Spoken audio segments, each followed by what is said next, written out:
3장 4절. 초연하고 영롱한 눈동자. 박정희 대통령과의 만남. 1969년 10월 15일 저녁 8시. 이날은 지금도 잊히지 않을 만큼 생생하게 내 기억 속에 남아있다. 이병철 회장의 양아들이 된 이후 그분과 함께 처음으로 국가의 최고 지도자를 만난 날이기 때문이다. 그와 동시에 지난 세월 내가 공부해 온 모든 것이 국가의 경영에 접목되기 시작했으며 나의 사상과 철학 신념이 세상을 향해 날아오른 날이기도 했다. 내가 양아버지와 함께 현관으로 들어서자 박정희 대통령께서 방에서 몇 발자국을 걸어 나와 우리를 맞았다. 인사를 나눈 후 양아버지는 나를 만나 양아들로 삼게 된 경위, 나의 자문으로 기업 경영에 많은 도움을 받고 있다는 이야기 등으로 나를 소개했다. 제가 이 아이를 처음 만난 날은 집사람과 함께 외출할 일이 있어서 기사에게 차를 대기시키도록 하고 차를 막 타려고 할 때였습니다. 그때 열린 대문 안으로 이 아이가 황급히 오는 것이 아닙니까? 자신은 고학생인데 신발을 다 팔아야 공부하러 갈 수 있다고 공부할 수 있는 시간을 좀 달라고 하더군요. 은혜는 꼭 갚겠다고. 그때 저는 이 아이의 눈빛에 온통 마음을 뺏기고 말았습니다. 제가 살아오면서 그렇게 초연하고 영롱한 눈동자를 본 일이 없었습니다. 도저히 거부할 수 없는 어떤 힘에 압도당하는 느낌이었다고나 할까요? 양아버지는 말을 계속 이어갔다. 더구나 함께 있으면서 대화를 해보니 유불기독교와 주역을 통달한 이 아이의 지혜는 막힘이 없었습니다. 천문지리와 천지조화의 원리를 꿰뚫고 있으며 미래를 내다보는 뛰어난 해안은 한 번도 틀린 적이 없었고 국내나 국제 정세에도 국내 제일이라고 보시면 됩니다. 저는 이 아이의 말을 듣고 회사의 노조 문제를 해결하기도 했고 여러 가지 제도를 고쳐 좋은 성과를 거두기도 했습니다. 이 아이는 자갈밭을 운전한 뒤에 아스팔트를 운전하는 사람처럼 어려서부터 고생을 많이 했음에도 불구하고 전혀 어두운 그늘이 없고 마치 인생을 다 깨달은 사람처럼 초연하고 표정이 밝습니다. 저는 이 아이만 보면 얼마나 마음이 든든한지 모르겠습니다. 그런데 요즘 각하의 고뇌하시는 모습을 보면서 제 자식놈을 소개해야겠다고 생각했습니다. 양아버지 말에 고개를 끄덕이시며 놀란 표정으로 듣고 있던 대통령이 물었다. 이 아이가 국제 정세까지도 잘 안다고 하셨습니까? 예, 각하. 이 아이에게 직접 한국의 주변 정세에 대해 한번 물어보십시오. 대통령 비선 정책 보좌역이 되다 대통령이 나를 향해 말을 시작했다. 자네 부친인 이 회장의 말을 듣고 보니 신뢰가 가는군. 나는 요즘 국내외적으로 많은 어려움에 처해 있네. 야당과 미국 등에서 인권을 내세워 나를 어떻게 해보려고 하네. 가난한 국민을 위해 마음 놓고 일해보려고 해도 나를 데려가려는 사람이 너무 많아서 언제까지 목표를 세워 일을 해야 할지 때로는 걱정이 된다네. 그래서 국가 대사를 위해 오늘 자네와 함께 허심탄회하게 한번 대화를 해보기로 했네. 국민 개개인이 가난에서 해방되는 것이 곧 인권 보장이요 민주주의가 가능해지는 첫걸음인데 경제는 내팽개치고 미국식 민주주의만 따라가면 제일이라는 야당의 주장을 보면 참으로 나라의 장래가 걱정이야. 한국식 민주주의로 나라의 경제가 부강해지다 보면 중산층이 생기고 중산층이 많이 생기면 교육 수준이 높아지고 민주주의는 자연스럽게 이루어지는 것이지 미국 민주주의를 말로만 배울 수 있는 것이 아니며 경제 성장 없이는 얻을 수 없는 것이 아니겠는가? 야당 정치인들이 서구식 민주주의를 부르짖고 있지만 그것은 정권을 잡기 위한 하나의 구호일 뿐이지 그들이 정권을 잡으면 서구식 민주주의를 할 수 있을 것 같은가? 결국 부정과 부패가 나라를 절단내고 말겠지. 우리에겐 한국식 민주주의가 필요한 거야. 선 경제건설 후 민주주의가 나의 소신이네. 허군, 자네는 이러한 나의 생각을 어떻게 생각하나? 각하께서는 수많은 가난의 경험과 조직관리의 경험과 대인관계의 실제 경험자로서 저에게는 스승입니다. 그러나 저는 천부적인 천이지혜로 몇 말씀 드리겠습니다. 각하가 훗날 비록 독재자라고 비난을 받더라도 경제발전 하나는 강력하게 추진해 이 땅에서 가난을 뿌리 뽑고 중산층을 늘리고 교육 수준을 높여야 합니다. 개리 단계 천알이 구명응구만 3명이라는 말이 있습니다. 이익을 구하려면 모든 사람에게 돌아가는 사업을 하고 이름을 얻으려면 만세에 남을 이름을 구하라는 말입니다. 당장 국민과 야당으로부터 욕을 먹을지라도 가난한 우리 국민 모두에게 큰 이익이 돌아가는 일이라면 실컷 욕을 먹으십시오. 언젠가는 가난을 물리쳐서 온 국민이 잘 살게 되고 설령 독재자라고 불릴 지언정 신뢰를 얻게 될 것이며 이름이 만세에 남게 될 것입니다. 나는 이어서 말했다. 대내 외적으로 부딪힌다 하여 조금도 의기소침하지 마십시오. 이미 각하는 용의 허리에 올라탄 기룡지상의 운명입니다. 백성들을 가난으로부터 구하겠다는 높은 이상인 용의 허리에 올라탔으므로 뛰어내리면 죽고 맙니다. 용이 목적지에 도착하기 전에 포기해서는 안 된다는 것이 기룡지상의 숙명입니다. 이 대화를 시작으로 나는 20살 약관의 나이에 한 나라 최고 지도자와 국내외 문제로 많은 대화를 나누게 되었다. 대통령은 나를 수시로 불러 자문했고 이에 나는 성심성의껏 보좌했다. 말하자면 나는 그늘에서 박정희 대통령의 고민을 들어주고 해결책을 제시하는 비선정책 보좌역이었다.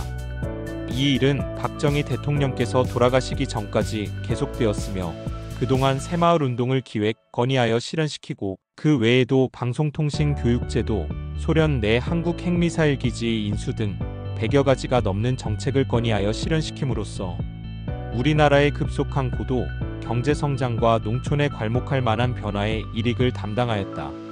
내가 박정희 전 대통령의 비선정책 보좌역을 수행한 사실에 대해서는 당시 청와대 대통령실 수석비서관이었던 고 용태영 변호사의 법정 증언 내용이 남아있다. 용태영 변호사는 국가를 상대로 소송을 제기하여 석가탄신일을 공휴일로 만든 유명한 변호사이다. 당시 그 변호사의 집이 청와대 옆에 있었는데 집 건물이 청와대의 담장에 걸쳐진 형태로 되어 있어 청와대 검문소를 통과해야만 집으로 드나들 수 있었다. 이를 못마땅하게 생각한 차지철 당시 경호실장이 청와대 경호 문제를 구실로 그 집을 철거시키려고 하였다. 박정희 전 대통령이 이 사실을 알고 차지철 경호실장이 용 변호사를 괴롭힌 적은 없는지 등 내게 사정을 알아보라고 지시하여 내가 용태영 변호사를 찾아간 적이 있었다. 박 전 대통령이 서거하고 상당한 세월이 지난 후 나는 나의 어린 시절부터 청년 시절 이병철 회장의 양아들이 된 일, 이병철 회장의 기업 경영에 여러 가지로 도움을 준 일, 이병철 회장의 소개로 박정희 전 대통령의 비선 정책 보좌역이 되어 대통령과 대화하고 많은 정책을 건의하여 실현되게 했던 일 등 국가적 비사들이 포함된 무궁화꽃은 지지 않았다라는 자서전을 펴냈고 이 책은 당시 많은 사람들에게 큰 반향을 일으켰다. 그런데 훗날 법정에서 내 자서전의 내용이 진위 시비에 휘말리게 되었다. 어떻게 그렇게 젊은 나이에 박정희 전 대통령의 비선정책 보좌역을 할 수 있었느냐는 것이었다. 이때 용태영 변호사가 자진하여 법정에 나와서 자신의 집 문제로 청와대에서 심부름을 나왔던 청년에 대해 말하면서 그 청년이 허경영이 맞고 그 청년이 차지철 경호실장보다 더 대통령의 신임을 받고 있었던 것 같다고 말한 것이 바로 그 법정 증언 내용이다. 부시 취임 축하 파티 참석. 한참 훗날 이야기이지만 법정 시비와 관련하여 이곳에 확실히 밝혀놓고 싶은 것이 있다.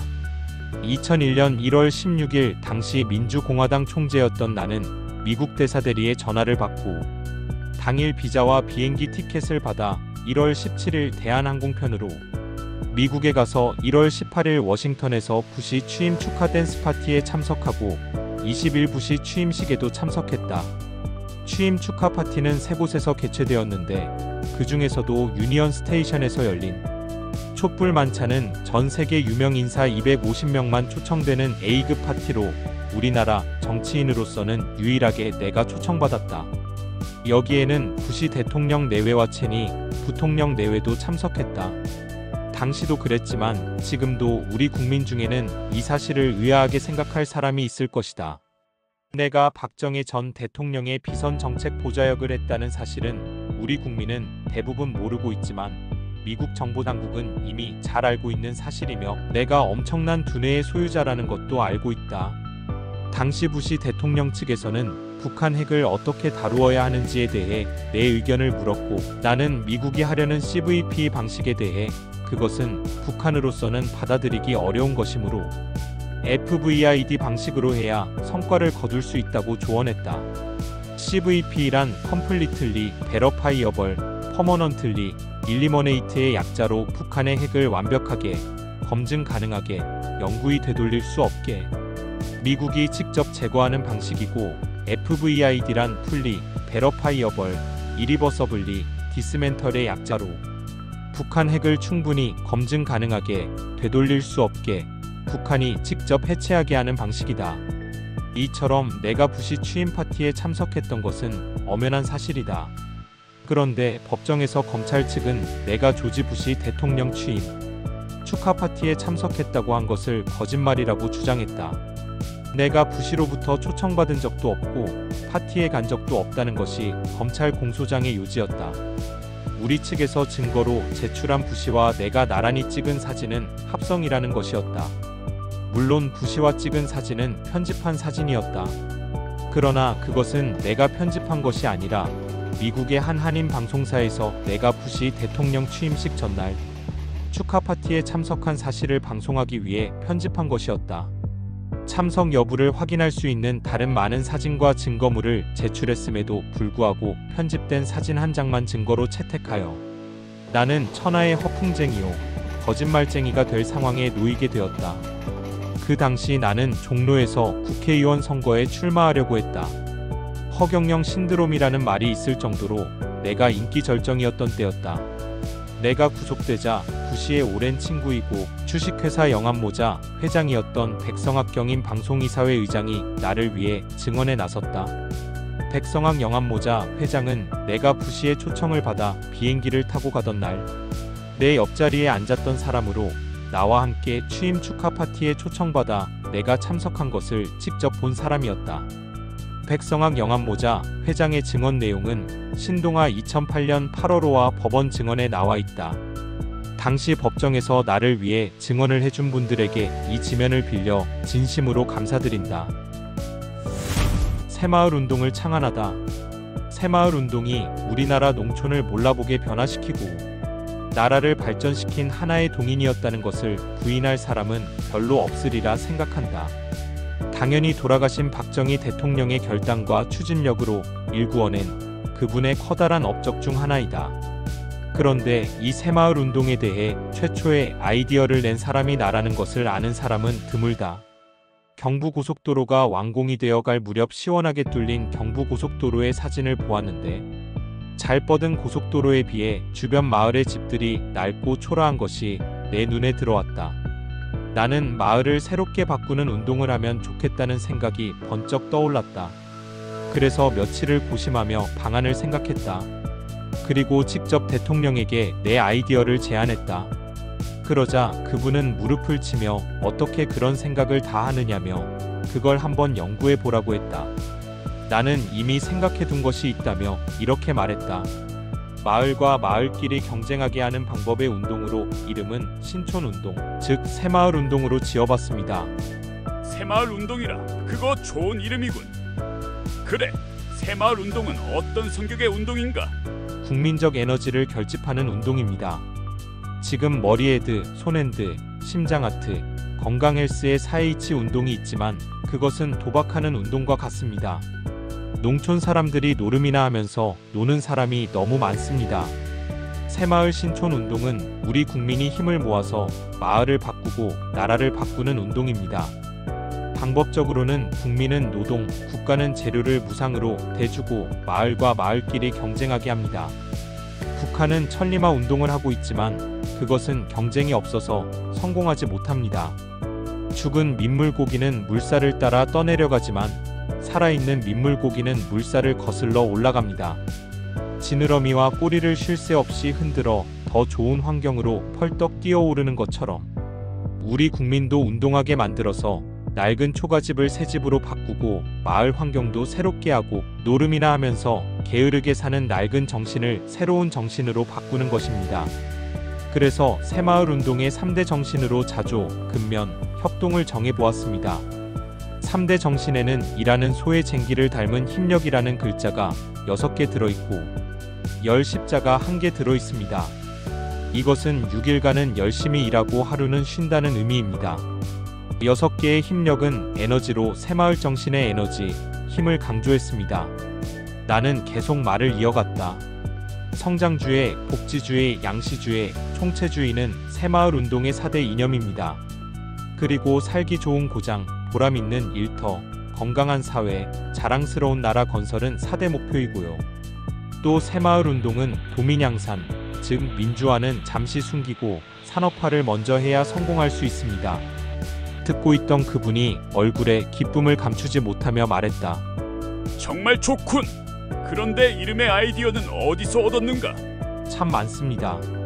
어린 시절 머슴살이 체험과 서양의 실용 사상, 아담 스미스의 국부 사상, 막스 베버의 자본 사상, 기독교의 중립 사상 등 서양의 것을 새신로 했습니다. 그리고 우리나라의 전통 사상, 유교의 중용 사상, 불교의 중도 사상, 도교의 중화 사상 등 동양의 전통적인 것은 마을촌이 상징하게 했고요. 동양 것과 서양 것의 혼합이지요. 이렇게 하여 얼마 가지 않아 내 아이디어가 국가의 정책으로 채택됐다. 새마을 운동이 일어난 것이다. 마을 주민들이 노동력을 대면 국가가 그만큼 시멘트를 무료로 주니 마을끼리 경쟁이 불붙었다. 일하지 않는 마을은 시멘트를 한 포도 주지 않았기에 다들 경쟁적으로 열심히 운동에 임했다. 집의 지붕, 도로, 하천의 보수부터 가축, 사료에 이르기까지 새마을 운동은 잠자던 농촌과 국민의 정신을 깨워 자신과 환경을 새롭게 바꾸어 갔다. 우리의 새마을 운동이 대성공을 거두자 중국에서는 공산주의는 숨기고 산업을 양성한다는 도공양산, 빛인 공산주의를 숨기고 어둠인 자본주의를 양성한다는 뜻의 도광양회를 내세우며 우리의 새마을 운동을 따라하기에 이르렀고 차츰 새마을 운동은 전 세계로 퍼져나가기 시작했다. 이후 새마을 운동은 전 세계 개발도상국에서 배우러 오는 것은 물론 유엔과 세계은행에서도 빈곤 극복을 위한 이상적 모델로 평가하며 지금도 세계 각지의 개발도상국들에서 새마을 운동의 경험을 전수해달라는 요청이 계속되는 것으로 알고 있다. Modern came, it gave us hope that we can make it by ourselves. This is the only one, the way that we can change our life. Semol Undong to me is new beginning.